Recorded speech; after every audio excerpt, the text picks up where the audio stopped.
We keep saying it's not rocket science. Man, we are really good at rocket science as well. And we still can't get football right. Why aren't we producing strikers? Because none of my Indian strikers in Indian Super League clubs get game time. The constitution clearly lays out what kind of people can be elected. You will not be allowed to play unless you have a residential academy. I mean, if you're not investing in youth, that means this is not a serious thing for you. Right, Ranjit Bajaj, good to have you on the show in person, live from Sweden. And Indian football's been shaken up a lot because of you recently, and we're here to talk about it. So talk to us about this new constitution and what the updates have been since the last time we've spoken. A lot has happened. Yes. Yeah, for sure. And when I say a lot, I mean a lot. Right now, as things stand, currently, there's nothing, anyone in India knows whether the first league is going to happen or not. That's the Indian Super League. Yeah. And I would say this because of the incompetence of the federation. Why? Because they knew that the matter is going to come up in the Supreme Court. And when you come up in the Supreme Court, if you already have a kind of a deal which is done, then Supreme Court wouldn't have said anything. But they said that we still have to negotiate. And they knew that this is going to happen. And the Supreme Court said nothing doing because, like I said last time, they're an interim body. They're not supposed to make any major decisions, and that's what the Supreme Court said. No major decisions to be made by this body. They can only do the day-to-day running of the league, of the federation, till the time the Supreme Court vacation, which is happening which happens every summer for a month, which ends now on 14th of July. I mean, it's ended now. So we are expecting the order to come out now any day. Okay. Now, when the order comes out, I know there's somebody cutting grass, so sorry for that, guys. Yeah, no, you hear any of that. There's chickens in the background as well. We're So at Airbnb you'll even in hear Sweden. chicken sounds, so you gotta work with what you have, right? Yes, real rustic stuff. There's no background stuff. There's no soundtrack which has been put. Okay. Yeah. So, like I had predicted, that the Indian Super League wouldn't be happening, and that's what's happening right now. But again, I said, so people think that there's going to be no Super League. Oh my God, what's going to happen to the players, the coaches, all the staff which is involved? Nothing's going to happen to them.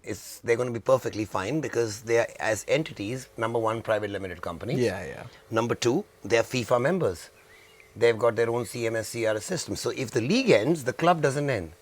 So what's going to happen is that there's going to be some kind of a league. It might be Indian Super League because the Supreme Court might say, okay guys, you got an extension of 6 months, complete the league. Or they might say, okay, change the league's name and the new committee which comes in, immediately have a league. So there's going to be a top league. We don't know the name. Okay? Of course. So all the same clubs who are playing will be playing. So there's going to be no change except probably maybe in the name, and that's it. And they might just have FSDL run it as well. So we'll know better probably within a week. With the whole thing coming in and who's going to be taking over and what's going to be happening.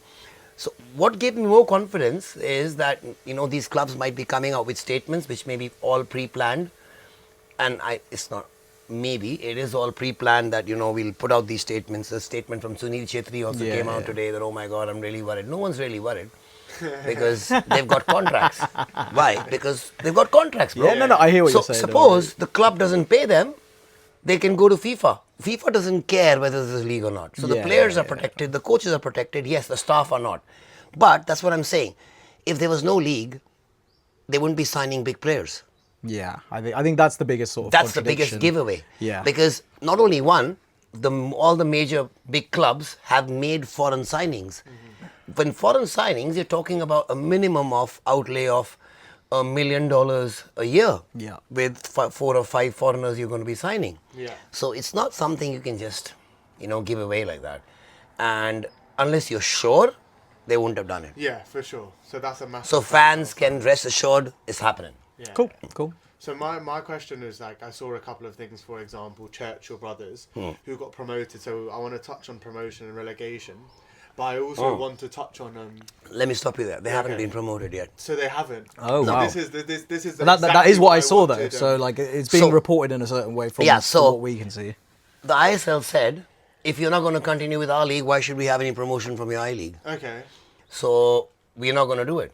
Right. And they even said they even told the Supreme Court something like that we want to have the ISL That's why the deal went south. They said that we want to have the ISL for over 5 years, no, 10 years, no, perpetuity.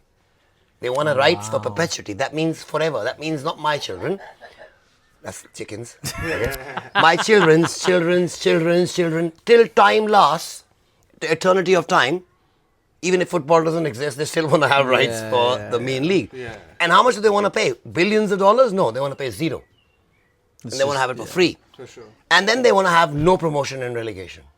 Yeah. It's a closed league. So they just want to have their own clubs playing their own party thing. Yeah, I mean, look, we've seen it from a European perspective. Like, you saw the outrage doesn't that, work. Yeah, it doesn't came work. from It the doesn't Super work. League. And they see, It's just not football, I don't But think. they've tried you know? it. Yeah. Okay, so maybe I would have been proved wrong that if they tried it, it's been 10 years. Yeah. It's been a decade, okay? Yeah. And you would have thought, oh my God, India's in the top 50. Oh, what a beautiful thing the ISL has done. They've developed the country into the top 10. Yeah. Nothing. We've got worse. So I've got proof of the pudding. Proof is in the pudding. And the proof of the pudding is that it's a horrible fucking pudding.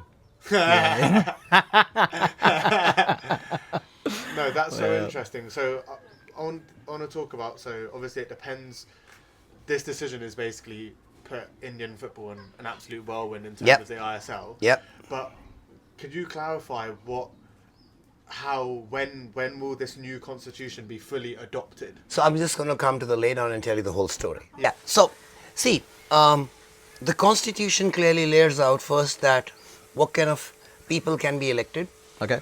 So first thing they're going to do is they're going to see whether the state bodies in all the states have been elected according to the constitution. Okay. Which obviously not. Why? Because the constitution, this just come out now. So that means if they're going to use the old constitution to be elected and the elections have happened according to whatever their constitutions were, they're illegal. Yeah. So that means the state bodies have to be re-elected. But before we go into that, the states have come in because the districts, each district, there's 750 plus of them. So each state has Punjab has 20 plus. So all the district federation chiefs and the secretaries get together to elect the president of the federation of the state. Okay. That's how it happens. Yeah. But the districts are elected by all the football clubs. So the clubs come in the district part. They're very important. Okay. But all the clubs are fake, the ones who've been voting till now. They only exist on paper. Yeah. Exists for the purpose of Yes, getting just votes for for getting, a certain person. exactly. Right, okay. So now the new constitution says, unless the club has been in existence, when I say existence in footballing terms, that they should have been taking part in this, they're not considered a club. Got it. And that's the way it should be. I mean, So they've if you're now got criteria to prove Exactly. you're not just there for a vote. Exactly. And the same with the districts. Unless you're registered under the Societies Act, which is a proper registration, which basically entails that you have to have your accounts audited every year, and there are proper procedures to appoint people. They have to have minutes of every meeting. It has to be put up on the net. So everything becomes so transparent and accountable that anyone, even from the normal public, can just stand up and question, even if you spend more than 5,000 rupees at the district level, 50,000 rupees at the state level, and 5 lakhs at the national level. So what I'm saying is, first you'll have to have then district elections, because that's where you'll have to start from. Of course, yeah. Then that'll take 3 months. Then the state elections, another 3 months. Okay. Then the national election, another 3 months. And then fixing all this up 3 months in the beginning. So this will take minimum, what I'm predicting, 1 year after the new committee takes over. Okay. Okay, which is going to be probably in August. So this is the timeline, August. So we're looking at next August. Yeah. Okay. But before that, the committee will make sure that ad hoc there are some measures in place, so the football part doesn't get affected. That means the real players don't get affected by this. Okay. Now, in the new constitution, along with these bodies, also is formed what we've got rights for is the clubs. That means the champion club of the Indian Women's League and the champion club of the Indian Men's League. So whatever name you're going to put it. Yeah. They're going to have votes in the EXCO and in the main general body for electing the president or whoever. So they have a say. Then you have the male coaches. They're going to be, so every first district is going to have a coaches body, male and female. They're going to elect one head who's also going to be allowed to vote. Okay. So male and female coaches, male and female referees, same way, male and female players, same way.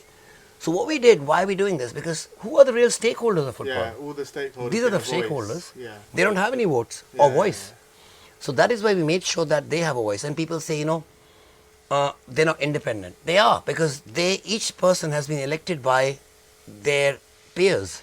So all the football players, males or females, have elected, suppose you, to be giving and representing them for their grievances. And you go and take money and you fuck up. So they have someone to catch that you were representing us, and why the hell have you done that? Yeah, I mean, there was a lack of accountability Yes, up till now, exactly. and I guess so each person is accountable to someone, and not to one person. They're accountable to a huge group of people who's put them there. Yeah. And then there are mechanisms in place where if none of any of these things, for example, what does a district FA have to do? It's given down 1, 2, 3, 4, 5, 6. It's crystal clear. There's no ambiguity. That means they have to organize a baby, starting from the grassroots babies league. Yeah. They have to organize the girls and the boys league, starting from under 13, under 15, under 18. They have to organize the senior men's and women's league.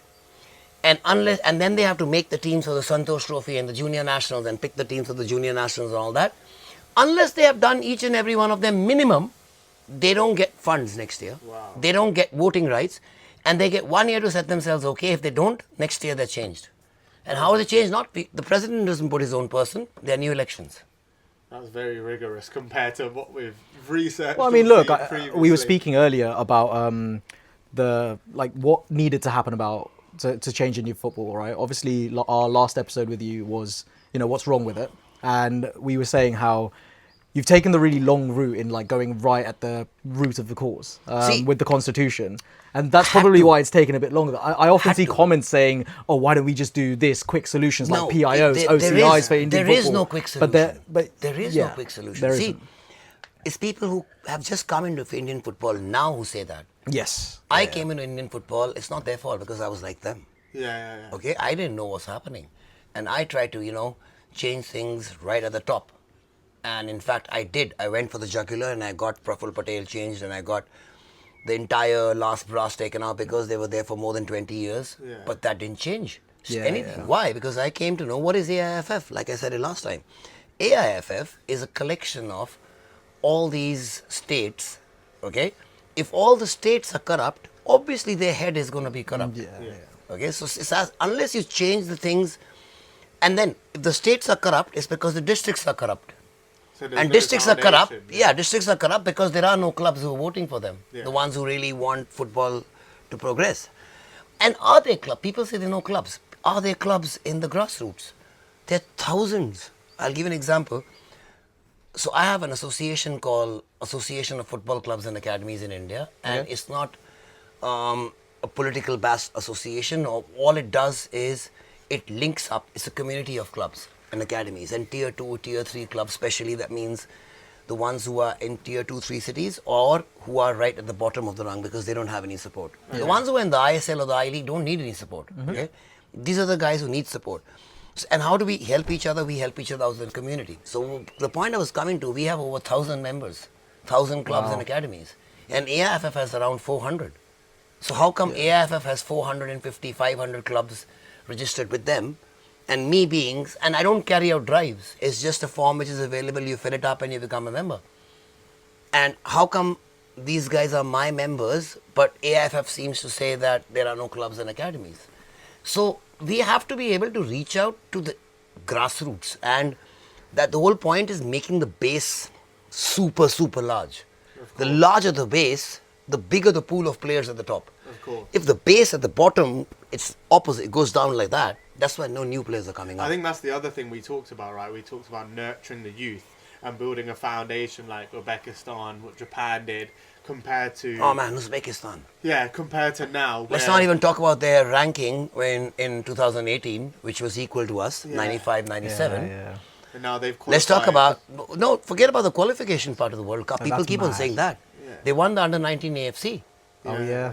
So if they won that, that means forget the qualification this year. They'll be qualifying next 4 years and 4 years and 4 years because their youth are the best in Asia. They're better than Korea and Japan because they beat them. Yeah. So imagine that's where if you have a champion under 14 team then you are solid. That's the best thing you could happen to India. Yeah. And champion 14 team means in the AFC. Yeah. Okay. Yeah. India doesn't have an AFC under 13 team. We don't have one. Did we have one 10 years ago? Yeah, we did. We had an under 14. So out of my 250 internationals produced, at least 14 of them are the under 13s. But that happened. Also, Himanshu Jangra was one of the first, and Mason and Abhishek Tekcham. They were the first under 14 in the under 13 team of India. And they went and played in the AFC Cup. That's why they went on, and in the AFC under 16s, they did really well. They reached the quarterfinals, and they were just missed out like this. So instead of building up, every single time we go back and start from scratch because no one cares. Yeah. No, it's interesting. Till today. I mean, of course. till I mean, now. no, till Now, all these now, changes yeah, are made. yeah. No, whilst you were saying that, actually, both of you, whilst you were having that sort of back and forth, I couldn't help but see the equivalent between education a little bit in India. Oh, because look at the way in the last 20 years, there's just a plethora of youngsters who've, for the better or worse, have been thrown into this education system. Whether you go to school, you go to tuition, and now you've got the most competitive workforce anywhere in the world. They've leveraged the population. We apparently to produce make more engineers every year in India than the population of Australia. Exactly what I'm saying. Australian is engineers every year. There's no reason why that couldn't happen with football, Why not? right? And I guess that's the foundation tell me, you're trying to set, right? Is it more difficult to produce engineers or footballers? Well, Yeah. certainly Bloody hell. engineers, I'd So say. if you can do that, Yeah. and you can have rocket science, and you can be sending people to the fucking moon, My this point. is, this is Surely we doable. can set up a couple of football. Yeah, that's what I'm trying to say. And we keep saying it's not rocket science. Man, we are really good at rocket science as well. And we still can't get football right. No, I think that's key because obviously we touched on the last podcast about ISL owners only wanting to spend the big bucks at the top, but no one's investing in the youth. But see, if you want to have, if the owners understand football, they will. And they were like fans, these football fans who right now say we want OCIs, PIOs, they're like those fans. They were like them. Now they've come around. For example, we've seen John Abraham coming in saying the right things. Yeah. Okay, that I want to have produced the first Messi or whatever, and I want to have these academies there. And is he doing something? Yes, he's going over to all the northeast states and trying to talk to the governments to have his academies there. So good on him, man. And Bangalore FC, Parth Jindal was already doing that from day one. He was always into that because his basis was being an I-League club. Yeah. And I've just heard that Kerala Blasters in the latest under-23 Indian team have had at least 4 or 5 boys from their academies. I mean, different thing to go see if they go on and play for India, but at least it's a start. Yeah. So you've got these clubs now coming to know. But at least what I want is I want the biggest clubs to do it. I want Mohun Bagan to do it. I want East Bengal to do it. Why? Because they are the ones, and they're the ones who will be able to afford the maximum money to be spent on their kids. Yeah. Actually, that was my next question. So, For example, Lamine Yamal go ahead, yeah. is produced by Barcelona. Yeah. Why? Because he got the best coaches in the world. He got the best facilities in the world. He got the best competitive football in the world. Why? Because he was at La Masia. Now, if you're at Mohun Bagan in East Bengal, you should have the best as the youth, but Yeah. that's not there. You have the worst because they don't care. And their officials, their legacy officials, they keep on saying that we don't care about youth football because we'll just go buy the next trophy. So unless that mindset is Changed. totally changed, Yeah. we're never going to go anywhere because people can't think beyond their club or tomorrow. So for example, I'm not against PIOs and OCIs. That's why, because that will give you an immediate boost. Will it give us results? Definitely. Yeah. Will it give us results to win the World Cup? No, man. No. Will it give us results to beat Korea? No, man. Japan? No, not at all. So what can I do? It can give an immediate boost that we can get in the top 80s, top 70s. But if you do that, at the same time, if you invest 1,000 crores in youth football, at the same time. So when these guys are playing, some of our youth products also start playing at the same time. So they get the advantage of playing with these boys who've been playing in the Premier League, like Danny Bath and all those boys. Now, I'll give you another example. Why I have a problem with OCIs and PIOs. So Danny Bath comes to India and he gets a call from Tuchel. And he says, okay, fine, listen, I have a problem in the centre back. I need you coming and playing for England. How long do you think Danny Bath will take to pack his bags? Yeah, look, unless and until a top level footballer can play for India, that obviously an OCI PIO, and compete with England, which is like generations on generations away still. Exactly. That doesn't fix it. But my question was actually about that incentive model, right? Any good governance structure needs the people at the top to have the right incentives to do that. So can you elaborate a bit more on how this constitution incentivizes the top guys? That's the aim, right? So See, can you show me the process of how this constitution will make them want to invest in the youth, basically? The constitution that again, you're coming down to a fact that you're saying what incentivizes these top guys who are going to be heading the federation to do something about it. I'm going to die probably in 50 years, 20 years, 30 years. You're going to die in 50 years. How do we make sure another Kalyan Chaubey doesn't come in, or any corrupt guy who doesn't come in? How do we make sure? How do we keep making sure that there is someone who needs incentives to make it work? So what do? You have a bloody system. Doesn't matter who comes in, the system works. For example, if you go to big, huge companies like, for example, Reliance, tomorrow the Ambanis will not be there. The next generation comes in, even if they are dodos, okay, the company will still run. Why? Because systems are in place. Ratan Tata is gone. He's died. But the hotels are not falling apart. Systems are not falling apart. Why? Because system is in place. So you need to have a concrete system which works for itself, not because of the people who are there. How do you envision this happening? So the constitution is clearly defined. So it's clearly defined, first of all, what the roles and responsibilities of each stakeholder is to the last T. And it's clearly defined of if those roles are not met, what's going to happen. Is there like a percentage of revenue or something that like a big club would have to spend on youth? Or is there something specific, or is there like a defined role? It's all been given for the states to make sure it happens. Got it. So the states and then it goes down to districts. So districts have to make sure that these many number of teams are doing this. So in the new rules, it says that a club can only be given membership if it has a senior team and a junior team, which was not there till now. So you can go and have only a senior team and not have anything to do with juniors and still play, which is now not going to be possible. So it's almost a prerequisite at the local level before you even get to these big clubs. Exactly. Okay. So if you do not have under 13, under 15, under 18 team, you will not be allowed to play in the I-League or the ISL. Okay. For that, you will not be allowed to play unless you have a residential academy. So all the big clubs will have to spend a minimum of at least $1 million a year. Well, now you just see straight away where the serious players are, because if they don't want to do it by August, then you just go away. If you're only in Indian football for the money, you don't put the money where your mouth is, well, then you can go. Because then you're not looking at the long term. You don't. I mean, you've just said that I'm not going to be here in 10 years. See, if you don't invest in youth, that means you don't want to be here in 10 years. Yeah. If you want to be here in 10 years, that's why you educate your kids, or you invest in fixed deposits in the bank, or you do anything which is long-term planning, because you know you're going to be there in 10 years. So if if you're not investing in youth, that means this is not a serious thing for you. It's just something which you want to do for fun on a daily basis and get your high. Oh, fuck, I won another trophy. Oh, fuck, I won another trophy for my club because I'm rich. That's what it is. I'm rich. It's got nothing else. So, for example, what has Saudi Arabia done? Go and see now what they have done with their junior system. That means they know that Ronaldo is not going to be there all along. So somebody has to come and take the new baton up. They've actually invested not only in PIOs, OCIs, because they don't have enough population. Qatar has done the same. They've got people from Africa, Africans, coming in with their parents. So if they're living there for more than 10, 15 years, automatically they become citizens. And no one can ever doubt that. But are they actually Qatarians? No, they're not. No. But they're doing it. Looking at 15 years, they're making other people their citizens. For example, now Malaysia. There's a big controversy that all the Malaysia players right now in the international, because they're doing really well, are from South America. And none of them can speak Malay. None of them have ever stepped foot in Kuala Lumpur.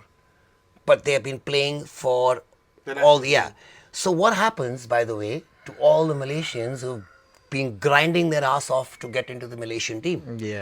So are you're doing that to your own people? You have to understand that if you do that, you're actually killing Indian football. Why? Because who in India will play football? Because right now, Indians at no chance at the junior level can compete with Indians who are living abroad and training. They'll just come and take all the spots away. Yeah. So then why will anyone play football? Can I play devil's advocate for a Yeah, second? yeah. Because to be honest, I've thought about this a lot, and I completely agree that if you just all of a sudden get PIOs and OCIs, put them in the squad, you're clearly stunting the growth of other Indian footballs. But the one advantage I feel that it does have, and there needs to be a balance to this, it's not just they all Bro, learn. if it's a Ronaldo, get him, man. Yeah, If it's a yeah, Messi, yeah. get him. So what I'm saying is, if it's an upgrade.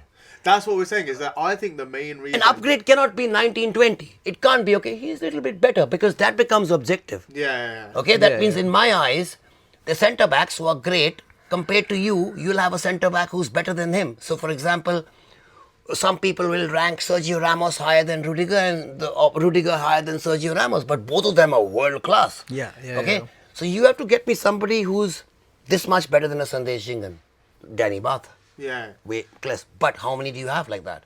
Like, I want Saprit Singh in my team. But Yeah, Saprit yeah. Singh will not leave New Zealand's team and come here. Yeah. Who will come here? Okay, so first you got to bite the bullet. Who are the PIOs and OCIs who are willing to come here? See, so that's the thing. So the young guys, we've got Dylan Markande, Brandon Keller, Sai Suchdev. We've got a lot of young English talent. We've got some abroad. Okay, Sean Randall. young English talent. Yeah. How much are they better than the Indian guys who are currently there? So somebody did a study where you had all the stats. Yeah. Okay. And you had complete improvement on just three people, three positions. There was one guy who was a slight improvement, and the best figures was Brandon in the midfield. Yeah. There was one foreigner who was doing that, one English guy was doing that. Then obviously Danny Bath was there. And then in the front, there was one striker who was doing really, really well, who was better. So you get these three guys. But I'm talking about someone who's that much better. And let's go to the striker position. So suppose, okay, fine, we find a striker who's as good as Sunil Chhetri. Okay, you get him. I know a young Indian You, striker, but no, but you get him. Yeah. But you get him, and then what do you do? The question which you keep on asking is, when is the next Sunil Chhetri going to come? So what have you done? Have you made sure Sunil Chhetri is going to come, or have you made sure Sunil Chhetri is not going to come for another 20 years from India? Because right now, what are we saying? Why aren't we producing strikers? Because none of my Indian strikers in Indian Super League clubs get game time. Why don't they get game time? Because they got foreigners playing in their position who are better than them. What are you doing now in the national team? The only place Indian strikers could get game time was in the national team.